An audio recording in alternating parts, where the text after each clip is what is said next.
بسم الله الرحمن الرحيم.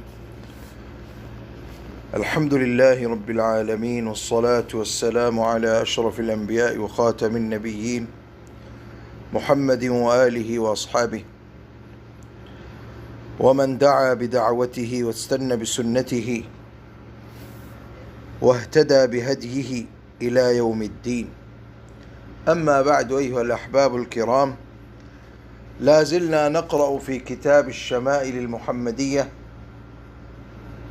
وهو كتاب ألفه الإمام الترمذي رحمه الله تعالى. ونأخذ اليوم بابا من أبوابه.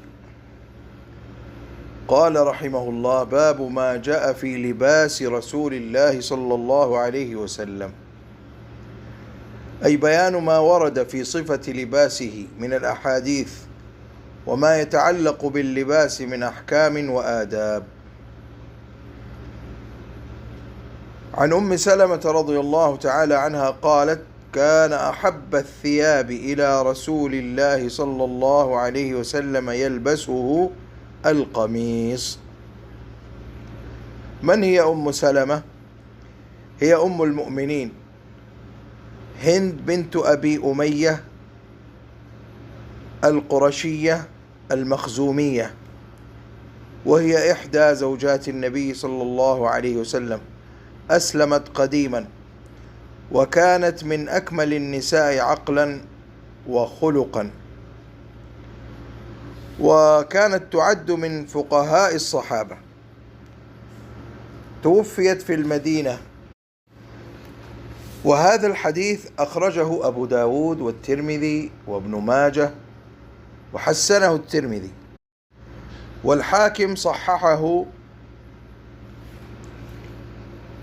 القميص هو الثوب والجلباب المعروف له كمان وفتحة للعنق، كمان لليدين وفتحة للعنق، هذا هو القميص.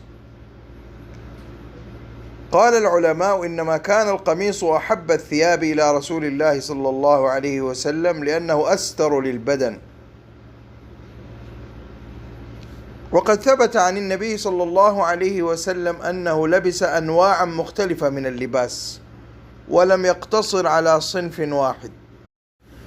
فقد ثبت أنه عليه الصلاة والسلام لبس القميص، ولبس الإزار والرداء، ولبس الجبة، ولبس البردة، ولبس القباء. لذلك قال أهل العلم: الأصل في اللباس الحل والإباحة، وأن للمسلم أن يلبس ما شاء إلا ما ورد النهي عنه، كالحرير للرجال، أو ما يكشف العورة، أو ما فيه تشبه بالنساء، أو ما فيه تشبه بالكفار، ما كان مختصا بهم في دينهم، أو ما كان لباس شهرة إذا أراد الشهرة بين الناس.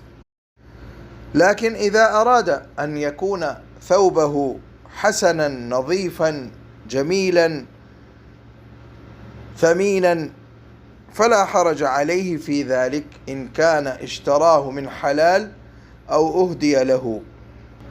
والدليل على ذلك قوله صلى الله عليه وسلم: كلوا واشربوا والبسوا وتصدقوا في غير إسراف ولا مخيلة. وقال ابن عباس رضي الله عنهما: كل ما شئت والبس ما شئت، ما أخطأت اثنتان. يعني إذا اجتنبت اثنتان فالبس ما شئت وكل ما شئت. يقول: اجتنب اثنتان، الإسراف والمخيلة. والنبي صلى الله عليه وسلم كان إذا لبس الثوب سماه باسمه، عمامة أو قميصا أو رداء، ثم يقول: اللهم لك الحمد أنت كسوتنيه، أسألك خيره وخير ما صنع له، وأعوذ بك من شره وشر ما صنع له. وهذا الحديث رواه أبو داود والترمذي، وصححه ابن حبان، وكذلك النووي رحمهم الله تعالى. وآخر دعوانا أن الحمد لله رب العالمين.